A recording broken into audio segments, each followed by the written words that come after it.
गुरुर्ब्रह्मा गुरुर्विष्णू गुरुर्देवो महेश्वरः गुरु साक्षात् परब्रह्म तस्मै श्री गुरुवे नमः।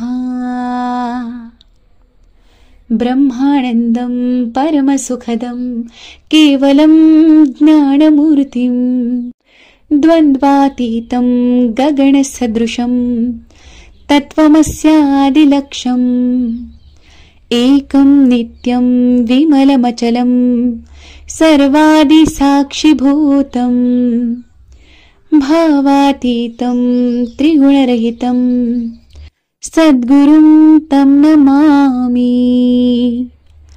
काषाय वस्त्रं करदण्डधारिणं कमण्डलुं पद्मकरेण शङ्खं चक्रं गदाभूषितभूषणाढ्यं श्रीपादराजं शरणं प्रपद्ये।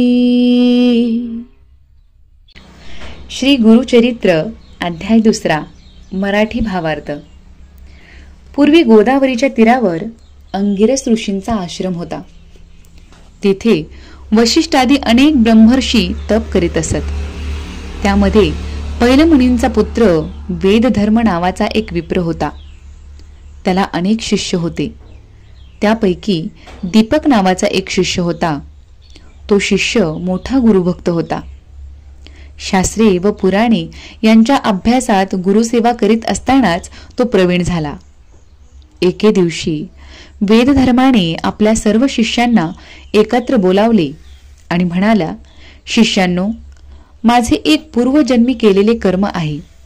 मी सहस्रावधी जन्मात महापाप केलेले आहे. अनुष्ठान केल्याने त्यातील पुष्कळसे पाप धुवून गेले आहे, परंतु त्यापैकी काही अजून उरले आहे. ते माझे मलाच भोगायला लागणार आहे. त्याशिवाय ते संपणार नाही. मी जर तपसामर्थ्याने त्या पापाची उपेक्षा केली तर ते माझ्या मोक्षाच्या आड येते. तेव्हा ते मी देहाने भोगल्याशिवाय त्याचा निराश होणार नाही. त्या पापाची निष्कृती होण्यासाठी मी वाराणसीला जाणार आहे. तिथे गेल्यास माझ्या पापाचे शीघ्र क्षालन होईल असे शास्त्रात सांगितलेले आहे. त्यावेळी माझा सांभाळ करायला व शुश्रूषा करायला तुम्हापैकी कोण तयार आहे त्याने ही जबाबदारी स्वीकारावी. त्या शिष्यातून दीपक लगेच पुढे आला आणि गुरूंना म्हणाला, स्वामी, आपण मला आज्ञा करावी. मी आपली कशी सेवा करावी ते मला निश्चोकोचपणे सांगावे.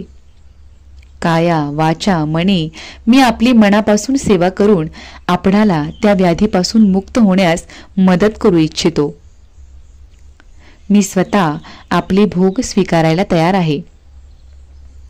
तरी कृपया आपली सेवा करण्याची संधी द्यावी. दीपकाचे वचन ऐकून वेदधर्म दीपकाला म्हणाले, दीपका, माझे भोग मलाच भोगावे लागतील. ते मुलाला किंवा शिष्याला घेता येत नाही. मी केलेल्या पापामुळे यापुढे 21 वर्ष मी कुष्ठाने अंग झडलेला आंधळा पांगळा असा होईन. ही सर्व शरीराचे भोग मी 21 वर्ष भोगल्याशिवाय नष्ट होणार नाहीत.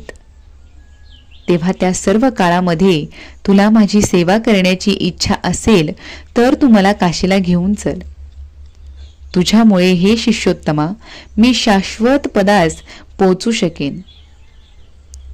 काशीस मणिकर्णिकेच्या उत्तरेस कंबळेश्वर तीर्थाजवळ ते गुरु शिष्य राहिले.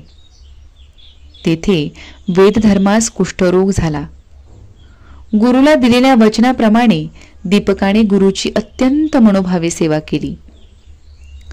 गलित गात्र व चिडखोर झालेल्या गुरुच्या सर्व लहरी व केलेला छळ त्या शिष्योत्तमाने आनंदाने सोसून त्यांची सेवा केली. दीपकाची गुरुसेवा पाहून भगवान शंकर प्रसन्न झाले. तुला वरदान देऊन मी तुझ्या गुरुची व्याधी नष्ट करतो असे भगवान शंकर दीपकाला म्हणाले. परंतु गुरुची आज्ञा नसल्यामुळे दीपकाने वरदान घेण्याचे नाकारले. भगवान शंकरांना त्याची गुरुभक्ती पाहून नवल वाटले. त्यांनी श्री विष्णूंना दीपकाच्या गुरुभक्तीची सर्व कथा सांगितली. त्याची गुरुभक्ती पाहून साक्षात विष्णू समाधान पावले. दीपकासमोर प्रकट होऊन त्यांनी दीपकाला वर मागितला. श्री विष्णू दीपकाला तसा वर देऊन अंतर्धान पावले.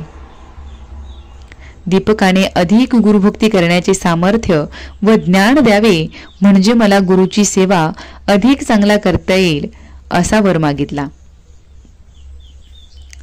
नंतर दीपक गुरुजवळ गेला तेव्हा गुरूंनी त्याला विचारले, भगवान विष्णूंनी तुला काय वरदान दिले ते मला सांगावे. दीपकाने घडलेला सर्व वृत्तांत आणि त्याला मिळालेल्या वरदानाची सर्व हकीकत सांगितली. वेदधर्म आपला शिष्य दीपकाची गुरुनिष्ठा पाहून संतुष्ट झाले व त्यांनी दीपकाला तू दीर्घायुषी होऊन तुला वाचा सिद्धी प्राप्त होईल व यापुढे तू काशीपूरला निवास करशील असा आशीर्वाद दिला. यापुढे वेदधर्म शिष्याला प्रसन्न झाला व त्याच क्षणी त्याचा देह व्याधीमुक्त झाला. अवधूत चिंतन श्री गुरुदेव दत्त.